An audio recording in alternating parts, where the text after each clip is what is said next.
And now to a developing story. Upper Darby police looking for the woman who they say ran over her ex-boyfriend with her car on New Year's Eve. Surveillance video capturing the alarming incident. Police are now calling this a case of domestic violence. Our Jennifer Lee explains how this all unfolded. He's walking away from an argument, just trying to remove himself from the situation, like everybody says you're supposed to do, right? Leave before it gets worse. But his ex-girlfriend had other plans. She got in her car, drove onto the sidewalk, and aimed straight for him. Girl, if that tow truck hadn't been parked exactly where it was, we'd be talking about a body, not injuries, a body.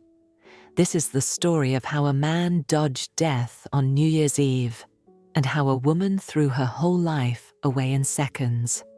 When the clock strikes midnight, the truth comes out.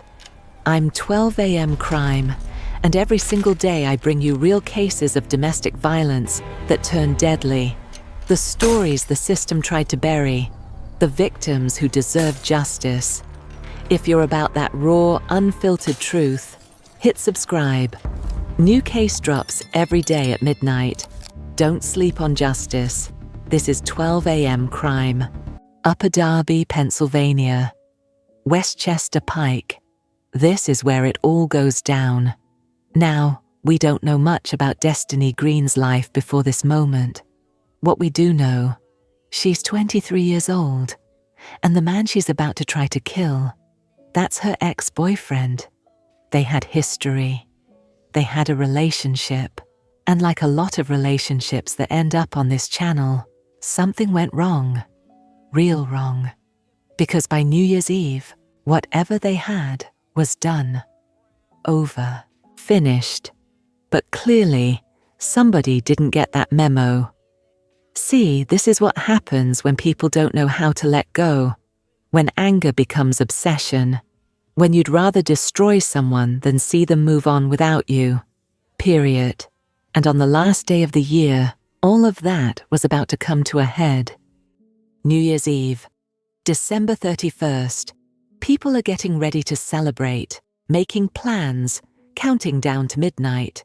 Fresh starts and new beginnings, right? Not for these two. It's happening outside Musa Motors on Westchester Pike. There's a Taco Bell parking lot nearby, and that's where people first hear the noise. Voices raised, anger in the air. A 12-year-old kid named Musa Hussein is there. He's the owner's son, and in just a few days, he's about to turn 13. But what he's about to witness, that's grown folk problems, the kind of thing no kid should ever have to see. He hears them first. I heard two people arguing in Taco Bell's parking lot, he'll say later. The argument is happening inside a vehicle. Her vehicle. Destenee Green's black sedan. And whatever they're saying to each other, it's heated. It's intense. The kind of argument where you know somebody's about to do something they can't take back. The man, her ex-boyfriend, he makes a choice. He gets out of the car. He starts walking, westbound along Westchester Pike.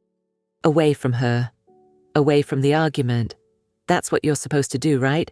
Remove yourself. Create distance. Don't let it escalate. But Destenee? She's not done. Young Musa is watching now, and what he sees is about to stick with him forever.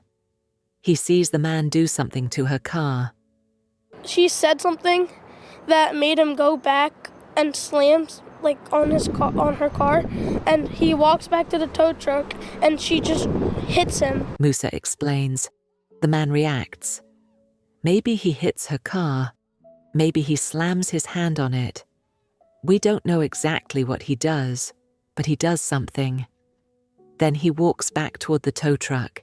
He's trying to get away, trying to put something solid between him and this argument. And that's when Destenee Green makes her decision. She gets behind the wheel. She starts the engine. And instead of driving away, instead of letting him go, instead of choosing literally anything else, she aims that car right at him. Like, Make it make sense. You're so mad that you're about to commit murder in broad daylight on New Year's Eve, with witnesses watching. But that's exactly what she does. The man sees what's coming. He moves behind that tow truck. He's trying to shield himself, trying to hide, trying to survive.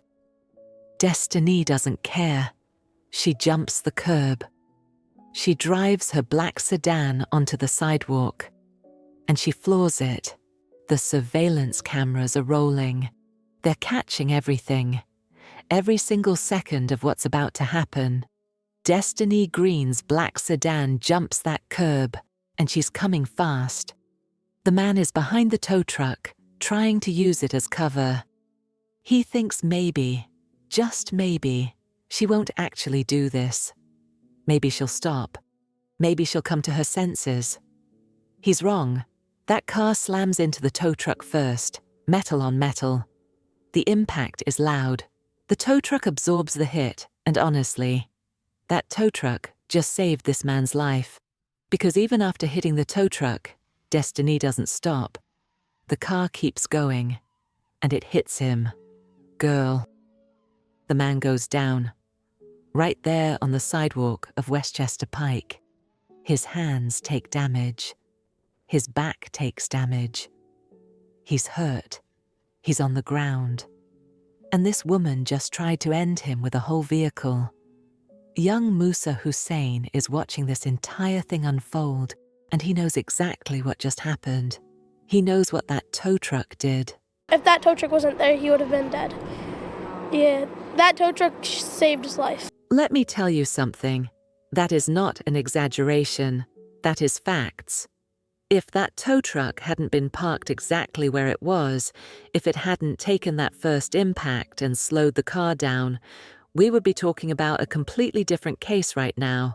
We'd be talking about murder, a body, a funeral. But somehow, by pure luck or divine intervention or whatever you want to call it, this man is still breathing. The car is damaged now, bad. You can see it. The front end is messed up from hitting the tow truck, then hitting a human being. But does Destenee Green stay? Does she check on him? Does she panic and freeze? No, she leaves. Musa sees it all. He went behind the tow truck to hide, and then the girl left with her car, even though it was damaged pretty bad. Walks away. Wait, he walks away? After getting hit by a car? Yes. This man gets up. Injured, hurting, probably in shock, but he gets up. He grabs his belongings, and he walks away. Meanwhile, Destenee Green is fleeing the scene in that damaged black sedan. She just committed attempted murder in front of witnesses, on camera, and she's driving away like that's going to solve anything. Like, where are you going? What's the plan here? You think you can just run from this? But that's what she does. She runs. Upper Darby police are on this immediately, because what just happened, that's not a simple assault, that's not just domestic violence, that's attempted murder. Point blank, they review the surveillance footage, they talk to witnesses, they talk to young Musa, who gives them every detail he saw, and the story is clear. Crystal clear. A woman used her vehicle as a weapon. She drove onto a sidewalk. She struck her ex-boyfriend with intent to harm, possibly intent to kill. And then she fled. The victim is lucky to be alive. Police say it themselves. His injuries could have been so much worse. Hands and back versus being completely crushed. He'll take the hands and back. Now police need to find Destenee Green. They identify her fast. 23-year-old Destenee Green. They get her photo out to the public. They put out the word, "We're looking for this woman. We need to find her." And they recover her car. That damaged black sedan? They find it. It's evidence. Now, proof of what she did. The damage to the front end tells the story all by itself. But Destenee herself? She's in the wind. Police file charges. Attempted murder. That's the big one.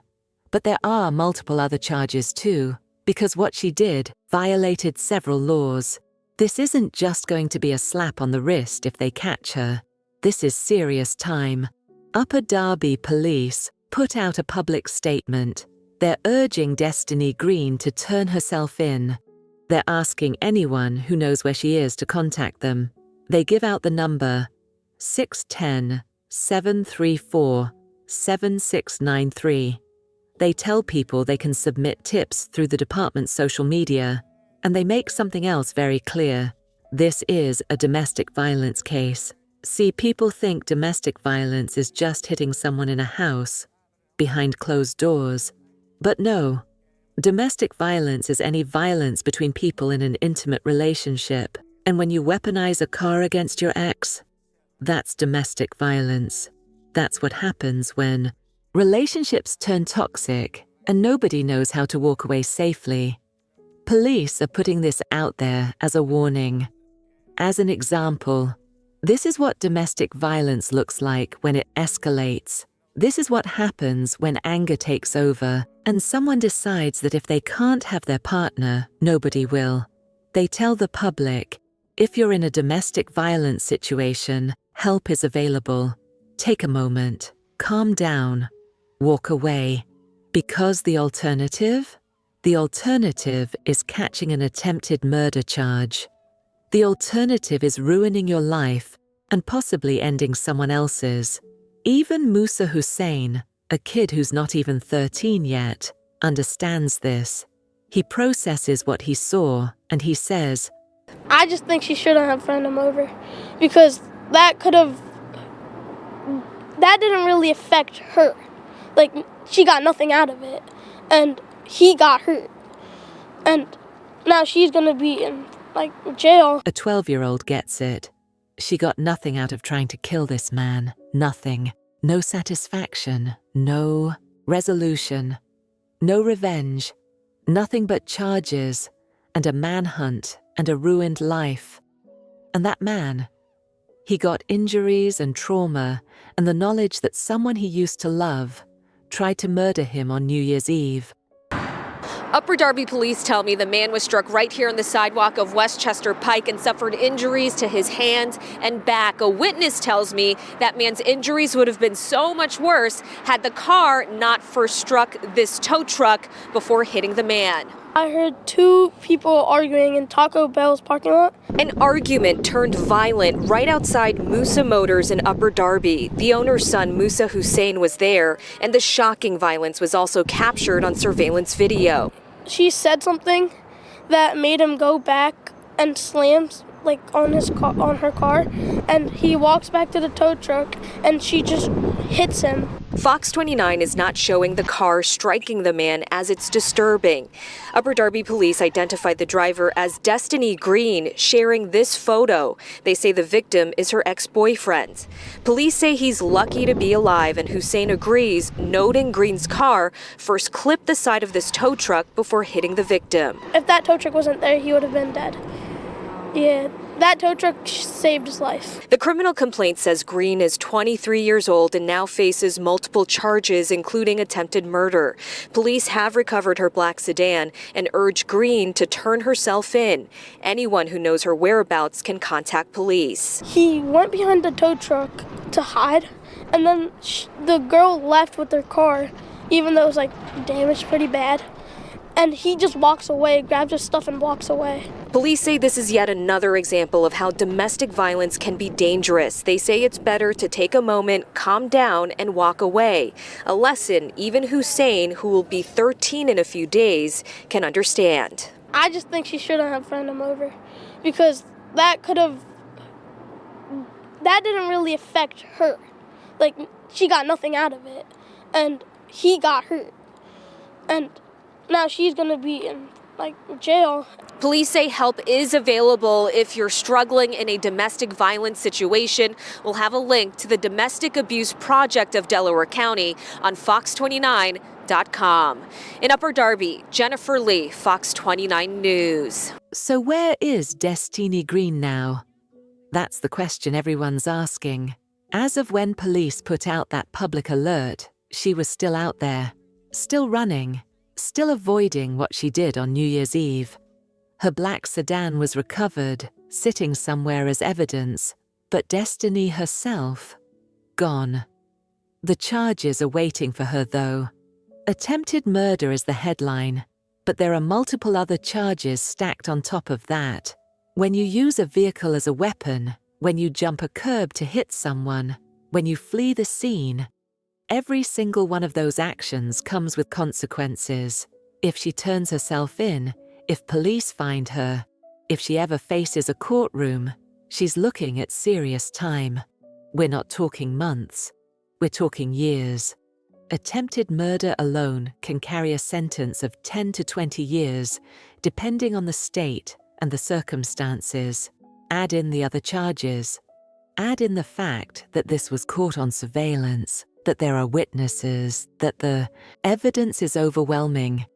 Girl, there's no defense here. There's no explaining this away. The cameras don't lie. The witness statements don't lie. That damaged car doesn't lie. But here's what's wild. By running, she's only making it worse for herself. Every day she stays gone is another charge. Fleeing. Evading arrest. And when they do catch her, because they will catch her, the judge is going to look at that. They're going to see someone who didn't just commit a violent crime, but who ran from responsibility, who showed no remorse, who didn't even check to see if the man she hit was dead or alive. Upper Darby police are patient, but they're persistent. These cases don't just disappear. The warrant doesn't expire. Destenee Green's face is out there. Her name is out there. And somewhere, someone knows where she is. The question is, will she turn herself in before they find her? Think about what this man lived through. He woke up on New Year's Eve not knowing it would almost be his last day on Earth. He got into an argument with his ex-girlfriend, tried to walk away, tried to do the right thing, and ended up getting run over for it. His hands are injured, his back is injured. But beyond the physical, the trauma of knowing someone you used to be with, someone you were intimate with, someone you probably trusted at some point, that person tried to kill you. How do you process that? How do you move forward from that? And think about young Musa Hussein, 12 years old, about to turn 13, about to become a teenager and start figuring out what the world is really like. And this is one of the lessons he learns, that love can turn into hate so fast that someone will weaponize a car. That domestic violence isn't just yelling or pushing. It's attempted murder on a sidewalk while people watch. That's heavy for a kid to carry. But maybe the biggest tragedy here is how preventable this was. All of it. Every single bit of it. Destenee Green made a choice. In the heat of anger, in that moment when her ex-boyfriend walked away from the argument, she could have chosen to let him go. She could have driven home. She could have called a friend. She could have sat in that car and cried or screamed or done anything other than what she did. Instead, she chose violence. She chose to jump that curb. She chose to aim for him. And for what? What did she gain? Nothing. Absolutely nothing. He's hurt, but alive. She's facing attempted murder charges and running from police. Her life is over as she knew it. His life is forever changed. A kid is traumatized. And all of it, for what? Anger? Pride? The need to have the last word? Make it make sense, because it doesn't. This is what domestic violence looks like when people don't know when to walk away. When emotions take control and rational thinking goes out the window, when you'd rather destroy someone than let them be free. Police say help is available for anyone in a domestic violence situation, and they're right. There are resources, there are hotlines, there are shelters and counselors, and people who understand what you're going through. But you have to choose to use them. You have to choose to walk away before it gets to this point, before someone gets hurt or killed, before you throw your entire life away in a moment of rage. Destenee Green didn't make that choice, and now, wherever she is, she's living with the consequences of that decision, running from police, looking over her shoulder, knowing that when they catch her, her life as she knew it is done. And that man she tried to kill, he's living with consequences too. Physical pain, emotional trauma, the knowledge that someone wanted him dead, 2 lives destroyed on New Year's Eve, all because someone didn't know how to let go. If you're in a domestic violence situation, if you feel like things are escalating, if you think you or someone you know might be capable of this kind of violence, reach out, get help, walk away, because the alternative is ending up on a channel like this one, with your story being told as a warning to others. Don't let anger win. Don't let pride win. Just walk away. Your life is worth more than that. And so is theirs. This is 12 a.m. Crime, where we tell the stories that need to be told. Stories about what happens when love turns toxic, when relationships become dangerous, and when people make choices they can't take back. If this story hit home for you, or if you know someone who needs to hear it, share it. Drop a comment and let us know what you think. And if you're new here, subscribe. We post every week. Remember, domestic violence doesn't always look the way you think it does. Sometimes it's loud, sometimes it's quiet, and sometimes it's a car on a sidewalk. Stay safe out there. And if you need help, reach out. Your life matters. Until next time.